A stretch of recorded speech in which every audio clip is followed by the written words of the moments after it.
Hi everybody, I'm Captain Logan. And I am Vince. And today we're doing something entirely different on Superhero Rewind. This is going to be several firsts for Superhero Rewind. It's going to be the first off-the-cuff Superhero Rewind.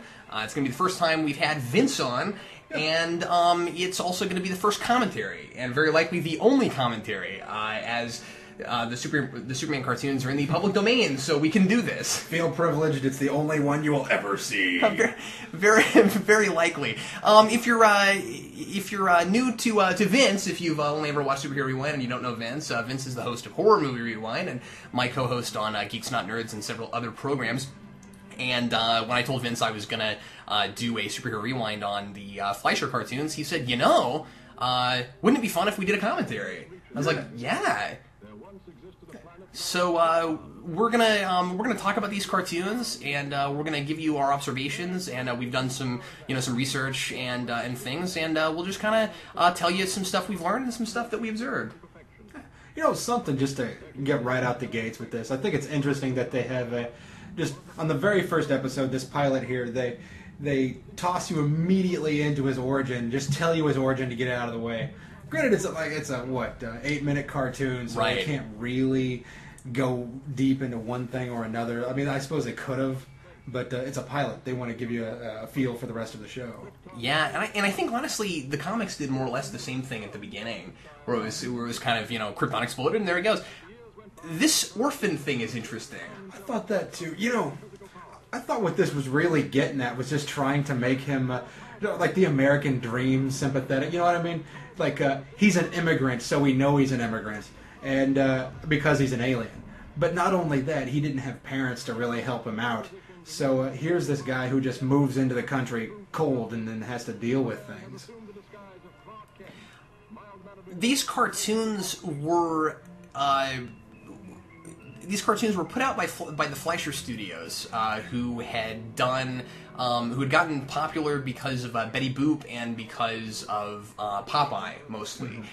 And this was Fleischer's attempt at doing a really serious cartoon, which nobody had done before, and doing something more or less really serious and really realistic. And it's amazing how well it worked. Mm-hmm. I mean, they were trying to adapt the comic book onto screen, and some things worked, some things didn't. But did you know that in fact Max Fleischer didn't want to do Superman? He was not interested in it because he thought it was going to be too hard. I mean, he knew how he'd want to do it. And he wanted to do rotoscoping, which he invented. Fleischer was an inventor, and he was all about pushing the technology forward. And rotoscoping was taking I don't know if you know this, but it was taking actors and actually drawing over the acting, and that's what they did with these cartoons. And that's why the movement is so fluid and so realistic.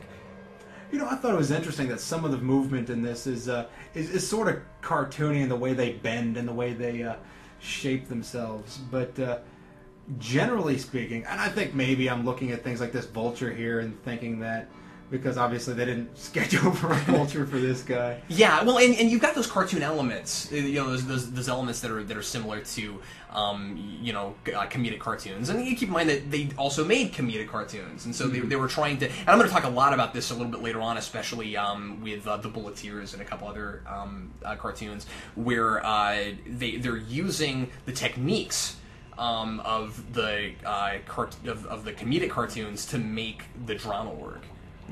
Something that I think is interesting here, and of course we don't have a great example of it at the moment, but he stood up and he said the time has come, but if you just listen to the way this guy talks, I mean, he's not your typical, what we would consider, especially from this time period, melodramatic, over-the-top villain. He's just kind of doing his thing. You know what I mean? He just stands up, the time has come. It's not... Yeah, he's not real melodramatic. And it's interesting because, he's the stereotypical mad scientist very much before there were a lot of those. Yeah. And also, wouldn't you say that he's the closest thing that these cartoons get to a supervillain? Yeah. I mean, in 17 cartoons, we don't really get a supervillain. And keep in mind that this was before the traditional idea of supervillain. This was 1941.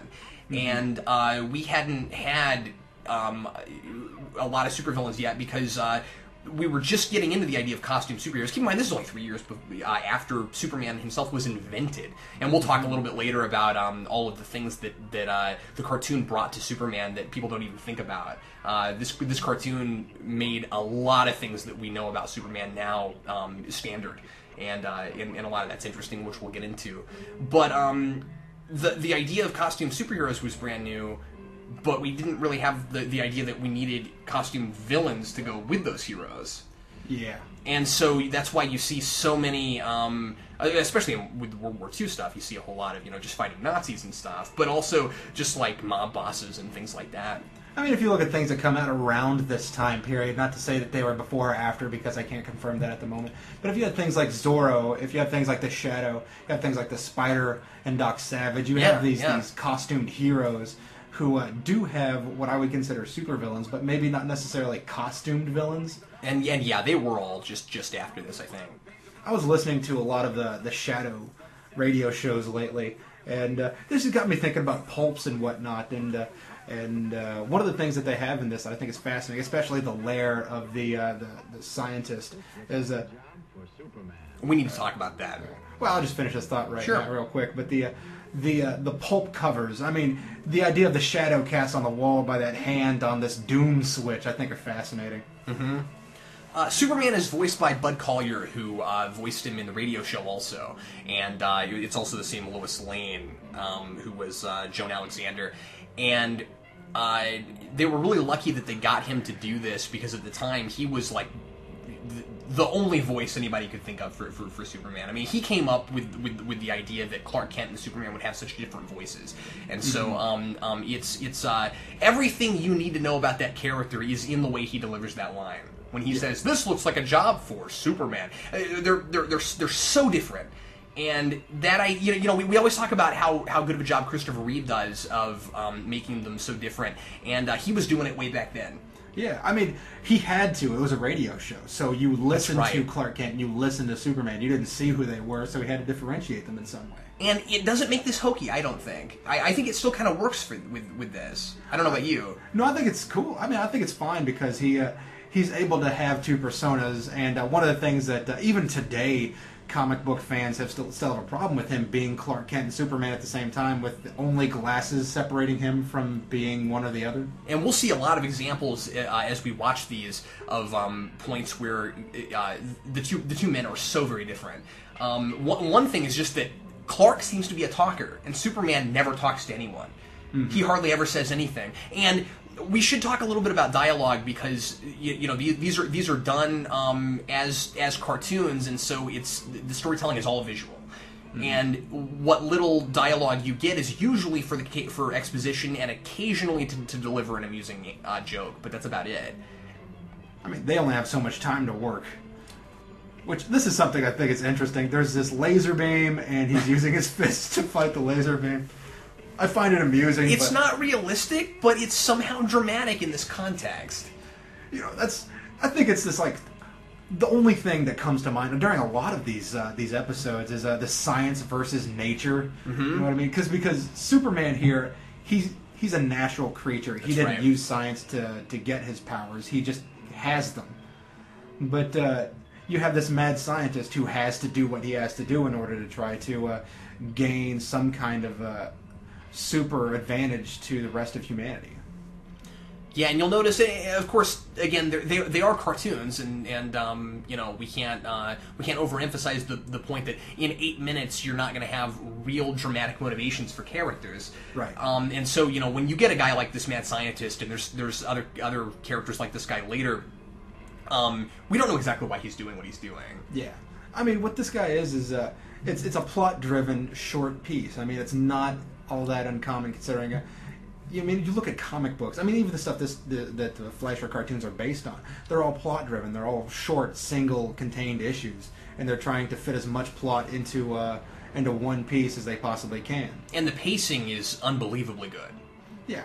Well, I mean, as I said, or as we said, it's a short piece, so they have no time to waste. Mm-hmm. They have to hop in. They have to give you a characterization and then have the plot unfold. And I mean, there you go. He's in jail. We're done. You know, he throws him in. We're done. These I like that he's called Mad Scientist. There's no name. These newspapers are really important, and we should talk about them as they pop up, because a lot of these papers. And there you have the classic, you know, Clark winks at the camera thing, which you're going to see a whole lot too. But the newspapers, they almost always will say something like, Superman saves the day and vanishes. Mm-hmm. And they almost always say something like, and mysteriously disappears.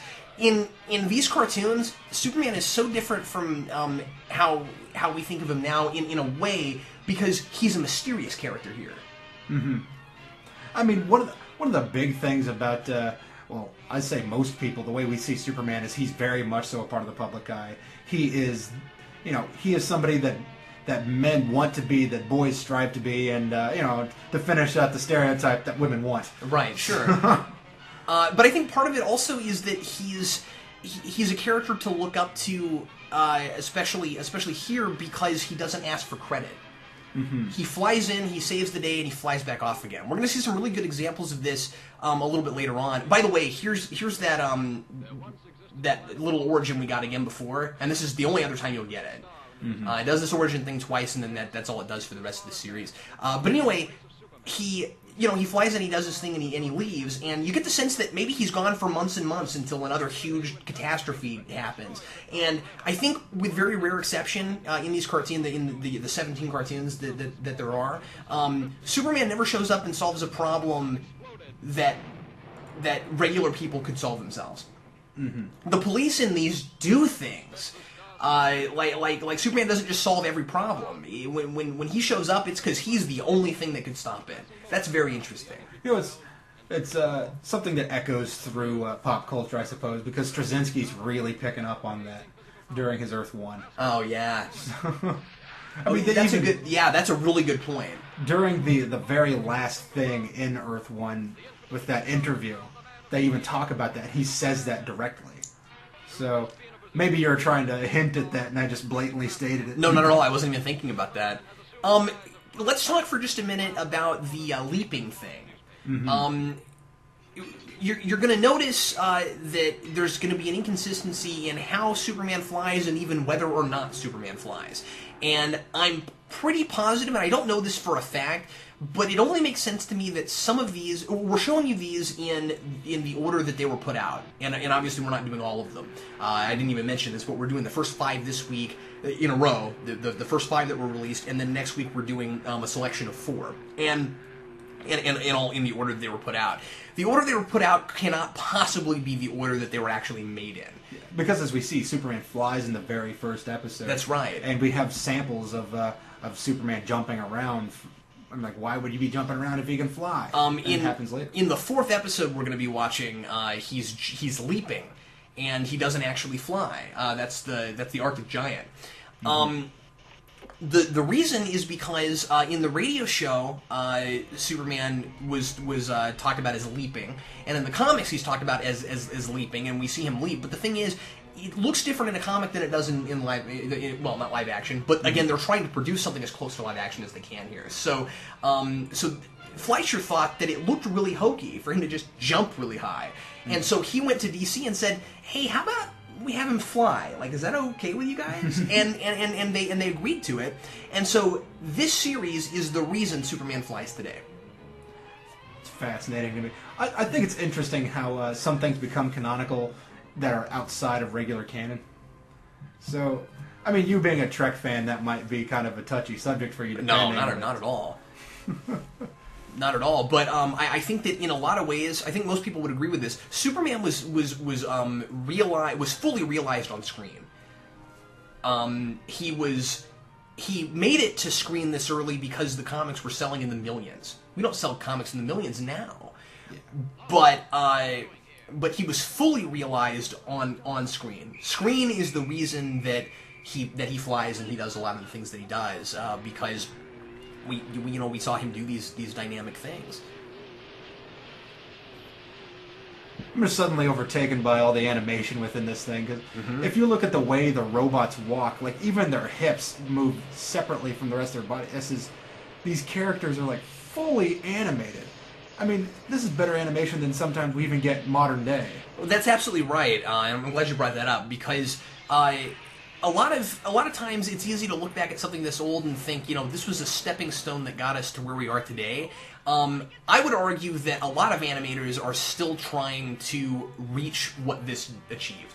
I mean, I think you're absolutely right about that. I don't think there's any doubt with I don't think you can overestimate how well made this is. I mean, even Bruce Timm says that he based, or at least partly based, the style of Batman off of this. And there's a number of things in some of the later cartoons that I'm going to point out that were that obviously influenced Bruce Timm. I mean, one of the things that I think makes this animation so unique in a way is the shadowing effects that they have on this. And how they were. By the way, can I interrupt you real fast? Yeah, go for it. There's the first phone booth, and we're going to see him. Well, the first phone booth here. I'm sure he does it in the comics too, but we're going to see him change a whole lot in different places. They keep trying to find new and more interesting places to have him change. So the first time it's in a broom closet. That is so cool looking. That's so dramatic. And just to answer a question that you had earlier, you said, I don't think that's hokey at all, and you sort of said it, phrased it like a question. And here comes the X-ray vision. I don't know. This is the neatest X-ray vision I've ever seen. His eyes change. Yeah, and we get to see it inside like that. It opens up like it's a section. It's fascinating to me. But when you said, is it hokey, I have to say no. Not at all. And maybe it's just me. You mean like the way he talks? Or? The way he changes his voice between Superman and Clark Kent, particularly. Because he wouldn't have to, like you said, because, you know, in the radio show you're not actually seeing things. And you'll notice, as it progresses, they stop having him do that. Yeah. He'll just say, this looks like a job for Superman, and then he'll run off. Which, in my head, makes sense that he would... I mean, like, character development, Superman's been around longer, so... Although I don't think that there's anything like any sense of continuity with these. No. I think they're all very much their own separate things. I mean, I'm just saying, in my head, it's forgivable. But Absolutely. When he does differentiate between the two, I get a little, like, satisfaction. Well, look at the green eyes. Like, I love just how detailed the guy's face is. And I think it's partly, I think we can partly credit this to all the shadowing, because, you know, you can make something detailed, but, even Popeye was detailed in a way. Oh yeah, absolutely. One thing I said earlier that I meant to expand upon and I forgot was that Fleischer didn't actually want to do these, and in fact, Max and Dave Fleischer were brothers, and you'll notice that each of these says that they're directed by Dave Fleischer. Dave Fleischer was the story guy, and Max Fleischer was the inventor. So they got together and they said, you know, this just doesn't seem like something that we should do. It's gonna be way too much work. So instead of outright telling Paramount, no, we're not gonna do this, they asked for 3 times the standard amount of money to make this show, or to make these. Well, I mean, they were considered films basically. And Paramount didn't win, so they just said, yep, sure, and they just took it. Not even a second thought. Huh? Not even a second thought, because Superman was getting so popular in the comics, they knew it was going to sell, and it was widely popular, and they got all their money back. These things were advertised like movies. These were like back then. I mean, cartoons, of course, were in the movie theater, and you didn't have trailers for 8-minute cartoons. Yeah, these did. You know, I think this is interesting that each one of these robots individually stands up, and Superman just lets it happen. And when I first watched that, I thought, you know, it's cool looking, but that's just silly. Why wouldn't he just start beating them up as they come by? But well, there's that. But then, you know, you watch a modern movie and they have a guy cock a gun when he really would have been more of a threat if he'd already cocked it. But so why don't they do that? It's dramatic effect. That's right, and that's more important than sense with these. You'll notice that that most of the time Superman will take a beating like this. In most of these episodes, he doesn't just go at this at you know, whatever he's fighting with no problem whatsoever.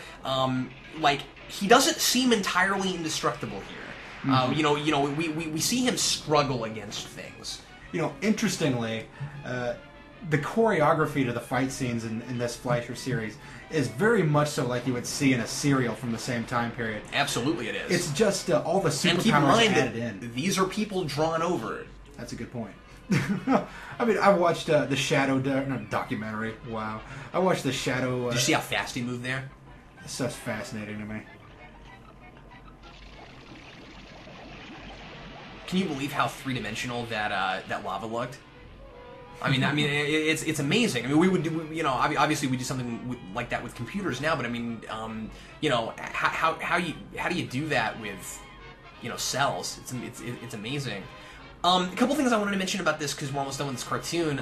The mechanical monsters have there's a bunch of stuff that's been based on that later.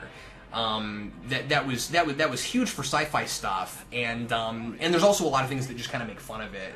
Like in the Tick, Brainchild has a robotic dog that does exactly what they do, and looks kind of like them. Where you know he goes and robs places, and it's obviously you know an homage to that.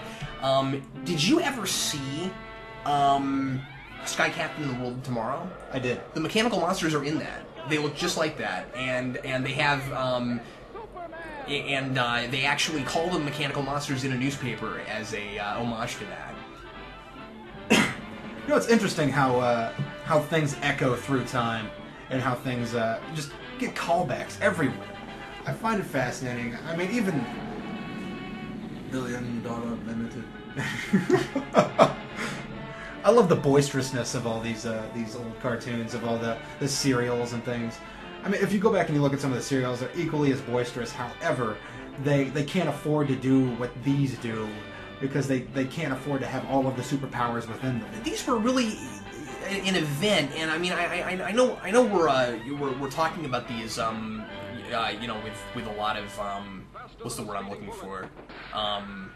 You know, with a lot of reverence, but like I am kind of reverential toward these. Like, I think it's really easy to look at these as, you know, they're these old cartoons, and people know that we're supposed to find these important, but they don't necessarily know why. A lot of people haven't really sat down and watched them, and I think something that's kind of hurt them a little bit is the fact that you know they are easily accessible and anybody can put them out for money, and so you've got them running around all over the place, sometimes in bad quality, on tons of you know DVDs and VHS tapes back in the day, and they're packaged, you know, with just whatever other random cartoons, and so you know they start to kind of lose their charm just because they're everywhere like that, you know what I mean? And people just think of them as, you know, this old cartoon, and it's really important.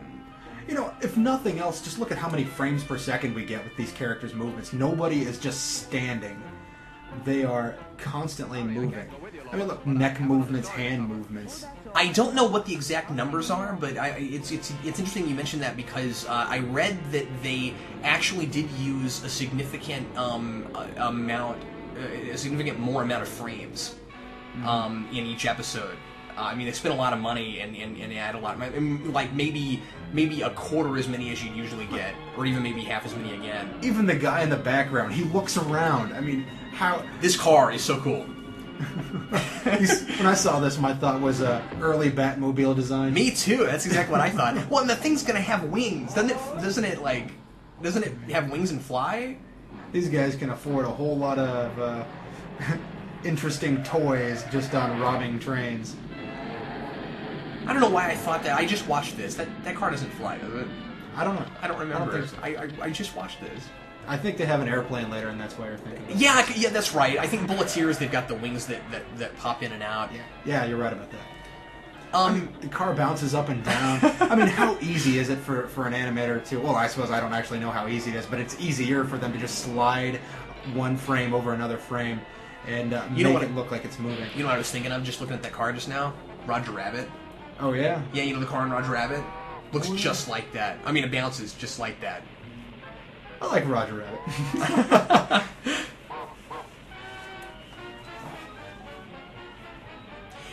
This is an interesting one because Superman's fighting just some guys now.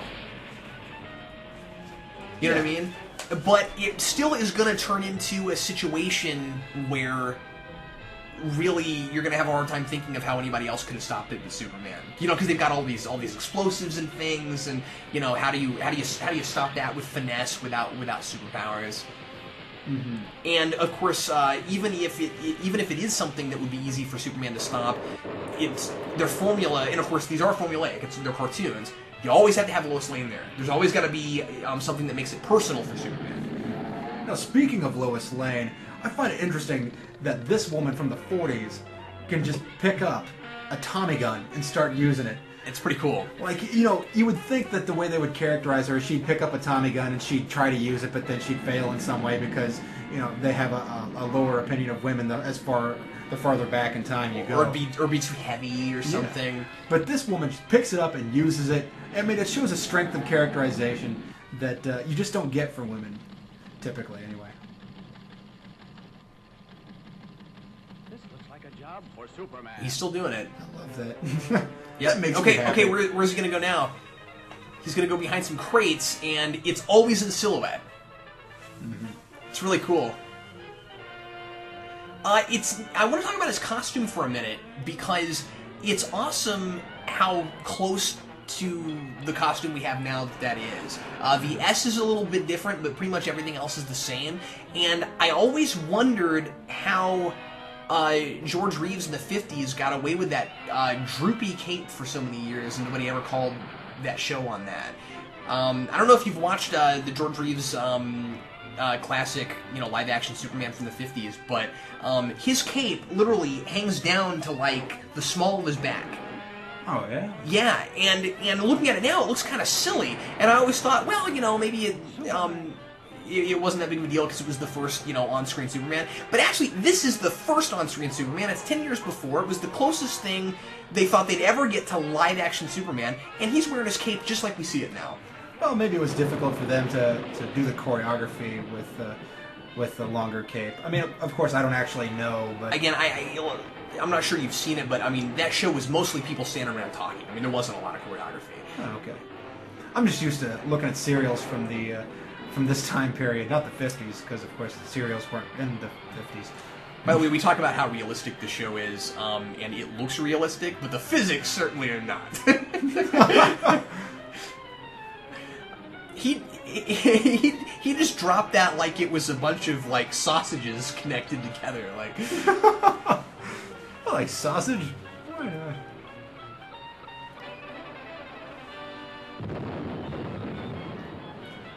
It looked like it deflated. Oh, something I was going to talk about earlier. The one second, because this was the big section I wanted to talk about with this. This music is so the way that cartoons that comedic cartoons would do this, but for different reason. Where, you know, you have that like ascending music like up a scale, mm-hmm. or you have like a crescendo, or it's like getting faster and faster as he continues to walk. It's used for comedic effect in other cartoons. You know, how many Warner Brothers cartoons have you seen where, you know, you've got a guy who's like trying to get up a hill and he can't get, you know what I mean, that kind of thing, or you got somebody falling and they have a descending line. Here they do the same thing for dramatic effect. They're using the music to accentuate the struggle that he's going through. Yeah, I mean, how many inspirational builds do we have in modern television, modern cartoons? I mean, what I think is interesting is that this is a pairing of a train beat with the Superman theme song. So, I don't know about you, but the Superman theme song from this is equally as important to me as the Superman theme from the 79. Or 78. And in fact, I think that he maybe was even thinking about that theme, you know, John Williams, when he made that, because does it occur to you that both of those themes, you could very easily put the 3 syllables of Superman into it? Superman, Superman, Superman, Superman, Superman. Yeah, I think there is a high similarity between that and even the... and then in 79, it'd be Superman. I mean, yeah, it's interesting. I think that they're similar beats. Even the Bruce Timm animated television show had a similar theme song. It did. I mean, theirs was a little different, a little more orchestral, I guess. Or I suppose it's all orchestral. I'm not sure exactly how I would describe the difference, but I know there is a similarity. No, the thing I was going to say that was that's interesting is that this shadowing design was originally developed for Gulliver's Travels. Oh, that's right, and that was the first. That was the first animated feature, not the first feature-length animated feature, if that makes any sense. But yeah, and we mentioned that these were on the big screen. Really, try to imagine seeing these on a big screen. Yeah, it'd be such a bigger deal. I mean, especially if you hadn't seen any animation that was really this detailed at that point. Mm-hmm. Because I still stand by it. This is equal. This is good animation, not good animation for the 40s. This is good animation. Now it's it's thrilling now. It's great. It's really easy to it's really hard to put your modern perceptions behind you. There's the stuff that you could easily see as hokey, but if you have a little bit of historical perspective, and you just kind of, if nothing else, just look at the action. It's thrilling to watch. By the by, the color palette. I mean, if you look at Superman Returns, as much of a not good movie as that was, there is a similarity in color palette. These muted tones. Yeah. I mean, granted, I think that's a sort of a product of the pulp covers that they were basing the style on. But, absolutely. Yeah, and I mean, they got their style down just to a T. With what Superman looks like. If you look at the earliest issues of Superman, this is what he looked like. This is probably one of the most important ones, the Arctic Giant, because this is the one where he just leaps around and doesn't fly. And again, I can't tell you for sure if this was the first one they made, but it seems like it has to be, just because of that story about how he went to DC and asked if he could do that, if you could have him fly. I think for me the reason why this one's important is it's the first time we see Superman fighting a non-human threat in this series. That too, because and so much of this, like you said, is about the dangers of science and progression. I mean, I suppose in this we really do see the dangers of science, because they could have just left that Arctic beast, i.e. the Tyrannosaurus, frozen where he was, but they had to dig him up. Yeah, and if you want to read way too far into it, there's also the natural threat of the monster versus Superman, who's also natural but uses his powers for good. I mean, obviously the monster, the dinosaur, has no free will or anything. He's just a monster. But still, if you really think about it, you do have this amazingly powerful creature who's nice enough to use his powers for good and not evil. So, I mean, look how the can moves. It's jumping up and down. It's rolling around. It's rattling. It looks real, and I think especially in the 41, 42, when we hadn't seen anything like this before, I think it would be really easy for an audience to get swept up in this and forget it's a cartoon. Yeah. I mean, we've had discussions about how people don't take animation seriously, or don't take it as seriously as it should be. But and this was really the biggest step in the right direction. I mean, one of the things that Tim's boys said, Bruce Timm's, they said that this wasn't necessarily intended for a child audience. This was intended for a general audience, and that's right. They were cartoons made for adults that kids could go see. Mm-hmm. Which is exactly what he tried to do with Batman. Mm-hmm. And thank God. I should mention, because I like to cite my sources, that there is a featurette in a number of places.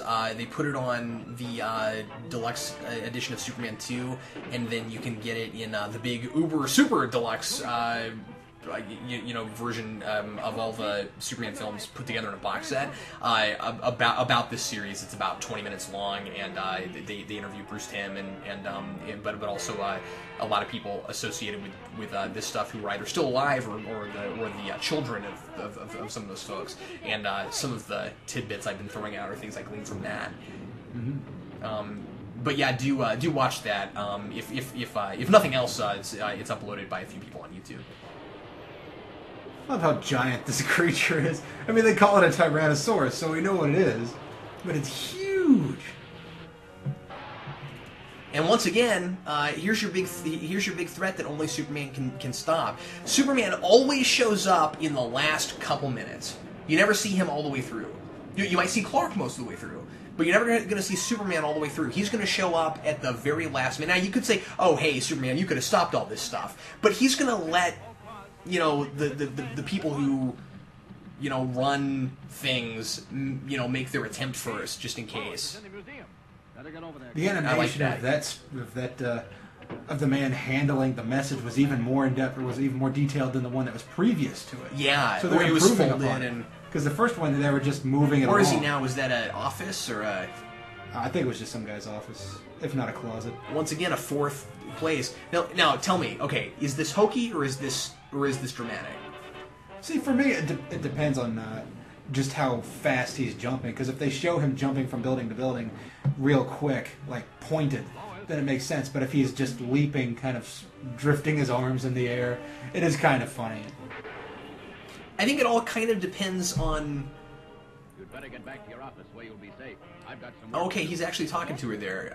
He doesn't do that very often.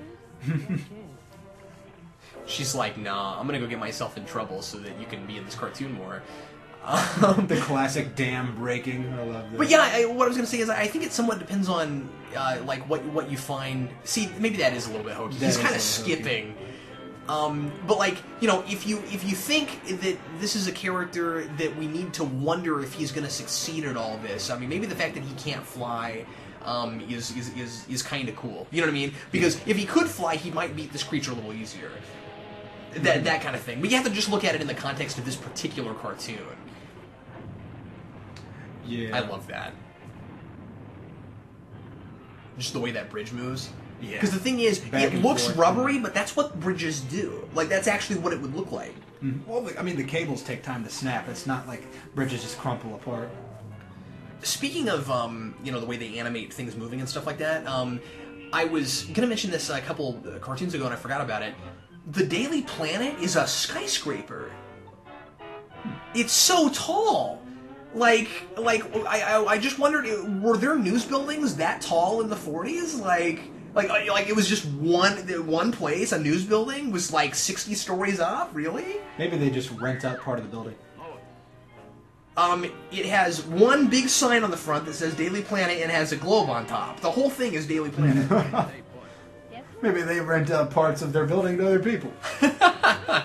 It's not a big deal. I was just mentioning it because I thought it was kind of amusing. And like the building is also kind of rubbery too. Like when he catches it in that earlier cartoon, it bends, and that's a little hokey looking. But I think it's amusing that he catches the creature by bending a light pole over his neck, even though he's crashing through buildings. Now, is this 4 times in a row that we've gotten the Clark wink, or at least some kind of nod at the end where she says something, about, oh, thank goodness the city is saved. He's like, thanks to Superman, I mean myself. No, interestingly, talking about Clark winking, I find it interesting that we have a squinty Superman. I like it. He has no eyes. Here's what's interesting about it. You do sometimes see Clark close his eyes like that, but it seems like for the most part, Clark has his eyes open and Superman squints his eyes a lot. Well, more often than not. I suppose that makes sense. He's using supervision of some kind. Plus, I think it's also just part of his disguise. I'm not sure how much the glasses are actually disguising him in this. I mean, I suppose maybe... I think a lot of it more is mannerisms, facial expressions, the fact that he combs his hair differently. Maybe what I'm calling squinty is like a furrowed brow. So he has this very stern... He does seem to have his eyes closed a lot, though. I mean, he's a very squinty man, and I can't help but think of Patrick Warburton as the Tick. I wanted to mention, this is another thing that I got from that documentary I was telling you about, but it's interesting. So that opening monologue thing, it's a bird, it's a plane, all of that stuff, that was from the radio show. The Up in the Sky, it's a bird, it's a plane. What we just saw is actually this show. They came up with faster than a speeding bullet. I love that. I mean, how iconic have both of those become? The radio show, this series of shorts managed to put something into not just the Superman mythos, but into American pop culture. And the radio show informed this immensely. That is the coolest way to start a cartoon. we're going to open this up with this giant missile-y airplane-looking thing that just flies straight through police headquarters. Well, it's very much of a pulp thing to do. I mean, if you don't know, one of the things that they always told writers of pulps to do if they got writer's block was have a man walk into a room with a gun. So you lead with your best foot forward, or at least your most exciting foot. You know, you just start right in the middle of the action, and you're like, oh, I know what the threat is, Vince. Mise en scène, or whatever they call that, in the middle of things. Right. Mm-hmm.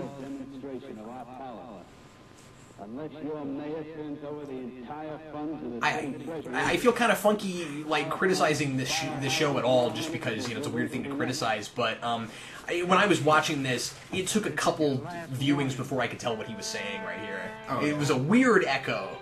I mean, like, it made sense that it was echoing, but they put way too much reverb on it. It was hard to hear. Look at the lighting there. Yeah. Like, we're now in a very different building. They are really cool to give us these huge contrasts between different places. And this is the biggest example of, look, the city is trying to solve this problem before Superman's going to take care of it for us. I just think that's really cool and really interesting. You know, in my head, it makes sense that this is a different time period. This is a time period where it was a point of pride to have a job, any job, just to get out there and do what you had to do to get by. Well, and it was also that, I mean, we should talk about this, and we will later, I'm sure, with some of the later cartoons. It was also a very black and white time. You know, this was World War II. We thought we knew who the good guys were, who the bad guys were, and that kind of thing. And so it makes sense that you'd have that mentality. You know, right and wrong was very clear cut. Oh, this bad thing is happening. You know, we have to all get out there and help our city. I love that the scene goes away when the wings come in and when the cockpit closes on the plane. It's just it goes away. By the by, how many giant, towering mountain hideouts could there possibly be? I know. I just started wondering whether or not they're leasing out the same mountain to all pretty these sure they're criminals. just all in the same place. It was highly amusing to me. Also, this series has a lot of airplanes. We're always in the sky in this show. When we finally get to that cartoon where he goes in the water, I'm like, whoa, there's water in this universe? Really? People drink things that aren't airplanes? Are you kidding me? Oh, Vince, a lot of the reason I wanted to show this episode, besides the fact it's my favorite of all of them, just because the action is so interesting and dynamic and fun to watch. This has the best use of color in the whole series. Like this really neat contrast with like look how dark this gets. Like this gets to where you can barely even see it, and then all of a sudden you're gonna get these big bright lights. This looks like a job for Superman. I mean, sometimes I think they do this in shows like this so that they can represent both heaven and hell. You start off in some sort of state of innocence, and then you venture into the darker parts of humanity, and then you come out. You know, because you have that hero that pulls you from the depths. Watch what he's gonna look like when he gets into this yellow light. This is not easy to make look good. That is amazing. He goes white to blue to red in about 4 seconds, or even less. Look at that. I mean, that's a lot going on screen, and it's just lights flying around. I think it's funny that they have a bunch of horribly heavy things that would potentially kill a person fall on her convertible and she survives. Well, it's just Superman's just standing next to her. Everything's okay. I think Superman's proximity to a person just immediately means they're saved. It's the reason that his cape can catch lava and not fry up. Yeah. His proximity to his clothes make his clothes indestructible. That's right. Which means that there's a reason why he's able to subdue creatures without killing them. Okay, check it out. He's in free fall. And he had to land, and then he had to kick back off. We'll see, and I think we already kind of have with some earlier cartoons that he can usually in midair, just like we usually see him, just like catch himself and fly back off. In this one, his flight works differently. You know, they did the same thing in the Mechanical Monsters, where the monster turned over and he fell off the machine. He just fell straight to the ground, and then he got caught in some things, and then he had to jump back off. In this, I mean, we'll see him kick off this airplane. You know, I found that fascinating. He put his foot against the side of the building like he had to figure out how to launch himself in the direction he needed to go. It's like he has to launch himself. He can't just do it in midair. I kind of wish that more things would do that in a way, because it's an interesting way for his powers to work. Like, check it out. Now he's standing still, which means he's got to bounce off of this airplane. If he falls off, he just goes straight free fall. It's an interesting limitation.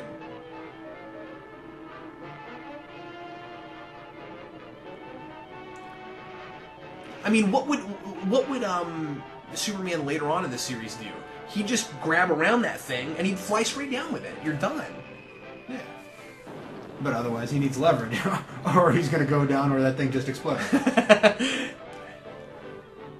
Saves city from total destruction, then vanishes. They make a big deal out of the fact that he doesn't wait around. Nice going, Lois. Well, Vince, this is it for this week. We're going to come back with you again next week with 4 more episodes of the series. Sure hope you're enjoying it. Stay tuned. Yeah. Thank you, guys.